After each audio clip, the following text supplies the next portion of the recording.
Hello दोस्तों, नमस्कार। आपका अपना चैनल जीके अड्डा पर स्वागत है। आप इस चैनल पर किसी भी कम्पिटिटिव एग्ज़ाम के लिए तैयारी कर सकते हैं और सेट मार सकते हैं, ताकि आपका नॉलेज इंक्रीज रहे और शिक्षा बना रहे, यानी याददाश्त हमेशा याद रहे। इसके लिए आप सेट मार सकते हैं। तो पहला जो है, मैं आपके लिए जो क्वेश्चन लाया हूँ वह गौतम बुद्ध संबंधी लाया हूँ। तो देखें, पहला क्वेश्चन है, गौतम बुद्ध का जन्म कब हुआ था? गौतम बुद्ध का जन्म कब हुआ था? तो जैसा कि हम लोग जानते हैं, महात्मा बुद्ध का जन्म जो हुआ था वह 563 ईस्वी पूर्व में हुआ था और वर्तमान नेपाल में लुम्बिनी नामक स्थान है, वहीं पे इनका जन्म हुआ था। चलिए नेक्स्ट क्वेश्चन है, क्वेश्चन नंबर 2। क्वेश्चन नंबर 2 में बताया जा रहा है कि गौतम बुद्ध का जन्म कहाँ हुआ था। तो जैसा कि अभी हम बताए हैं कि महात्मा बुद्ध का जन्म 563 ईस्वी में नेपाल के लुम्बिनी नामक स्थान पर हुआ था, यानी अर्थात लुम्बिनी नामक जगह है, वहीं हुआ था। नेक्स्ट क्वेश्चन है, गौतम बुद्ध का बचपन का नाम क्या था? तो गौतम बुद्ध का बचपन का नाम सिद्धार्थ। हाँ दोस्तों, गौतम बुद्ध के बचपन का नाम सिद्धार्थ था। आगे देखते हैं, चौथा नंबर क्वेश्चन, गौतम बुद्ध के पिताजी के क्या नाम था? तो देखिए, गौतम बुद्ध के पिताजी का नाम सुद्योधन था। गौतम बुद्ध के पिताजी का नाम सुद्योधन था। दोस्तों आगे हम बढ़ते हैं, गौतम बुद्ध के लालन पालन किसने की थी? तो जैसा कि हम जानते हैं कि गौतम बुद्ध को जो जन्म दी थी वह माया देवी थी। उनकी वास्तविक माता का नाम माया देवी।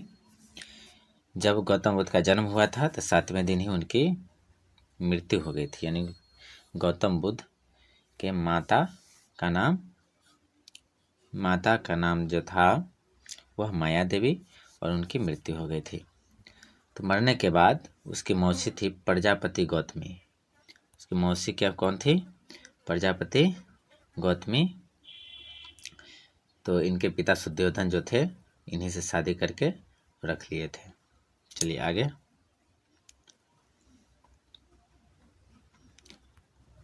है अगला क्वेश्चन है, गौतम बुद्ध के वास्तविक माता का नाम क्या था? जैसा कि अभी हम पढ़े हैं कि गौतम बुद्ध के वास्तविक माता का नाम माया देवी, जो कि अभी हम बताए हैं कि जब गौतम बुद्ध का जन्म हुआ था तो 7वें दिन इनकी वास्तविक माता यानी माया देवी की मृत्यु हो गई थी। तो इनका लालन पालन माया देवी की बहन यानी कि गौतम बुद्ध की मौसी ने किया था। आगे हम लोग चलते हैं, गौतम बुद्ध के पत्नी का क्या नाम था? जी हाँ, जब गौतम बुद्ध की शादी हुई तो किससे हुई थी शादी? तो यशोधरा से। गौतम बुद्ध की पत्नी का नाम यशोधरा था। चलिए अब आगे हम लोग जानते हैं, गौतम बुद्ध के पुत्र का क्या नाम था? तो गौतम बुद्ध जब शादी हुई यशोधरा से तो एक लड़का हुआ था जिनका नाम है राहुल। तो राहुल जो है गौतम बुद्ध का लड़का हुआ, यानी पुत्र हुआ। आगे है कि गौतम बुद्ध ने कितने वर्ष की अवस्था में गृह त्याग कर दिया था? यानी कि गौतम बुद्ध 29 वर्ष की अवस्था में गृह त्याग किए थे।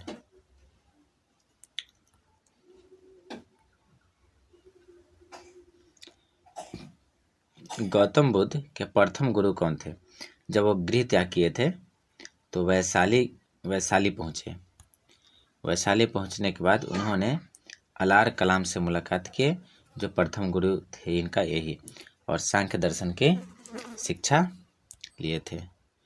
कौन सा दर्शन की? तो सांख्य दर्शन की शिक्षा लिए थे।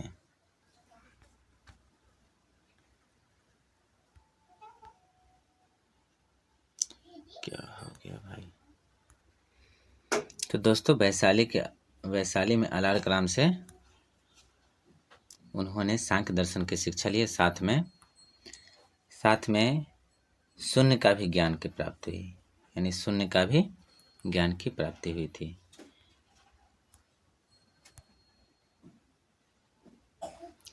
अब दोस्तों क्वेश्चन नंबर 11, महात्मा बुद्ध को गृह त्याग को क्या कहा जाता है?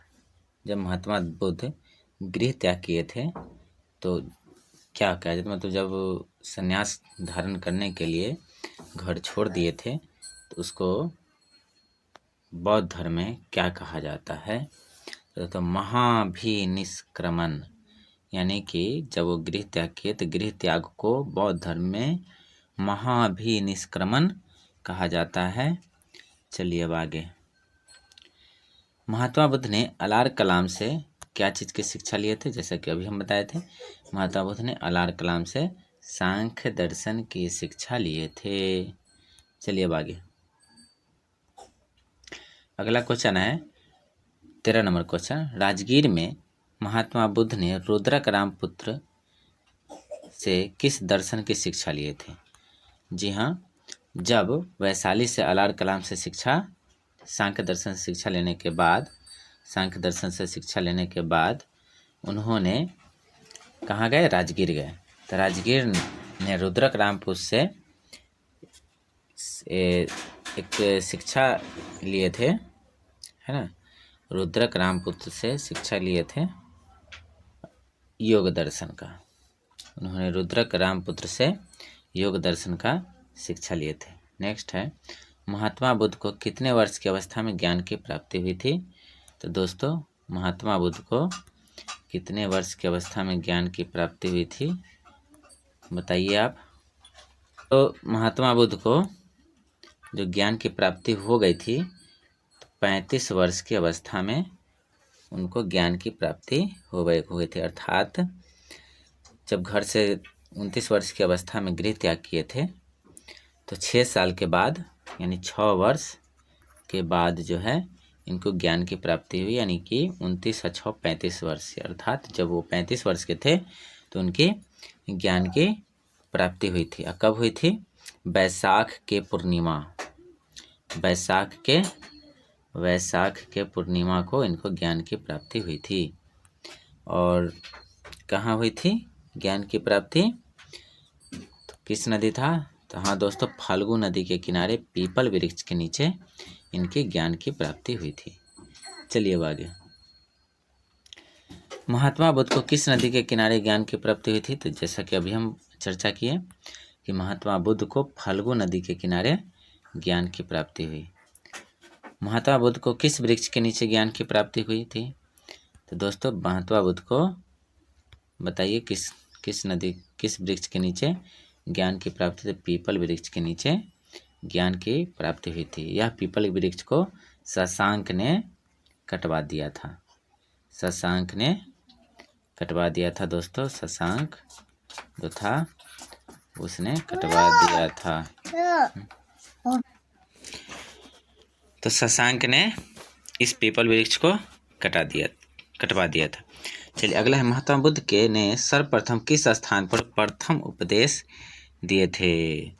जी हाँ भाई साहब, बताइए कि महात्मा बुद्ध जब ज्ञान की प्राप्ति हो गया था तो किस स्थान पर इन्होंने सबसे पहली बार उपदेश दिए थे? लगाइए दिमाग। अगला क्वेश्चन है, कहाँ महात्मा बुद्ध ने सर्वप्रथम किस स्थान पर प्रथम उपदेश दिए थे? तो सारनाथ में। तो सारनाथ में इन्होंने सर्वप्रथम उपदेश दिए थे और वह उपदेश जनसाधारण की भाषा पाली, यानी कि उन्होंने पाली भाषा में क्या दिए थे? प्रथम उपदेश दिए थे। अब आगे, महात्मा बुद्ध ने सारनाथ में किस भाषा में शिक्षा दिए थे भाई साहब, बताइए। तो उन्होंने पाली भाषा में शिक्षा दिए थे। चलिए अब आगे है, नेक्स्ट है, महात्मा बुद्ध की मृत्यु कितने वर्ष की अवस्था में हो गया? बताइए। महात्मा बुद्ध की मृत्यु 80 वर्ष की अवस्था में हो गया। जब महात्मा बुद्ध 80 वर्ष के हुए तो इनकी मृत्यु हो गई। अब अगला क्वेश्चन है कि महात्मा बुद्ध की मृत्यु कहाँ हुई थी। महात्मा बुद्ध की मृत्यु कहाँ हुई थी।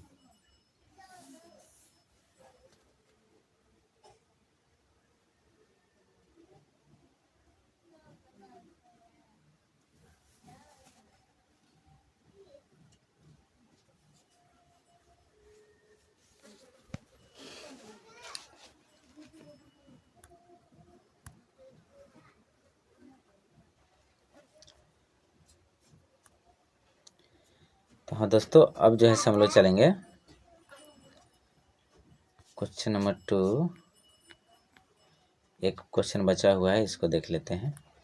महात्मा बुद्ध की मृत्यु कहाँ हुई थी। तो महात्मा बुद्ध की मृत्यु कुशीनारा देवरिया उत्तर प्रदेश में हुआ था और ये 80 वर्ष की अवस्था में इनकी मृत्यु हुई थी 483 ईस्वी पूर्व में। 483 ईस्वी पूर्व में इनका मृत्यु हुई थी।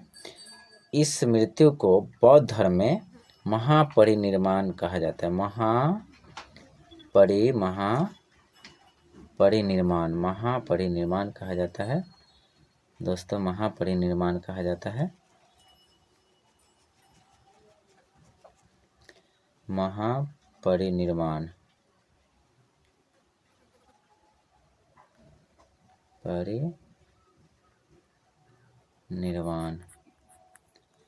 भाई, महात्मा बुद्ध की मृत्यु हुई थी, उसको महापरिनिर्वाण कहा जाता है। अब अगले का क्वेश्चन चलते हैं लेकर के आपके लिए।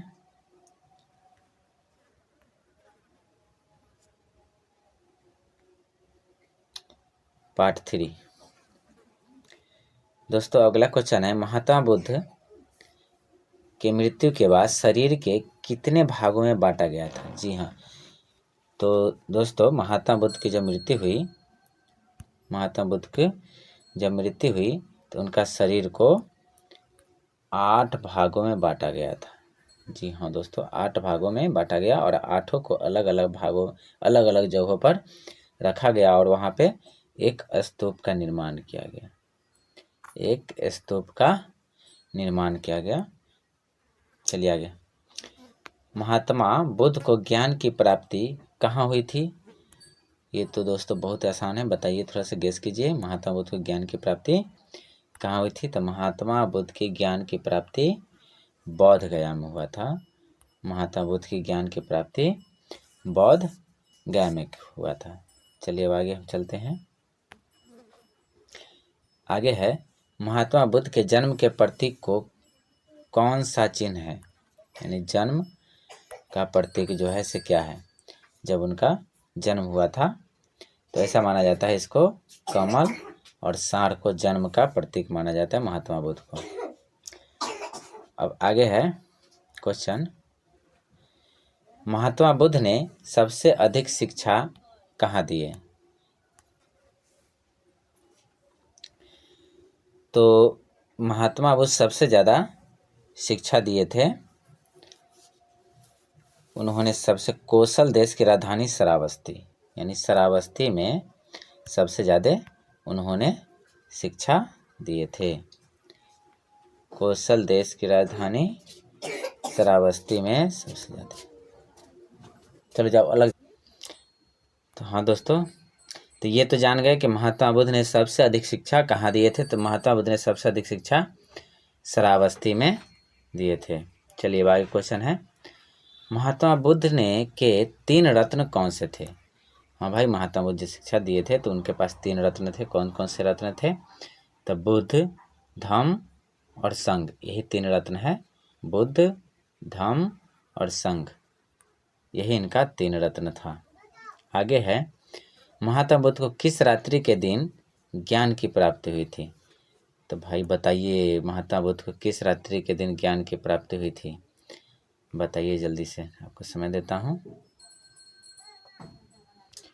महात्मा बुद्ध के ज्ञान की प्राप्ति किस रात में हुआ था।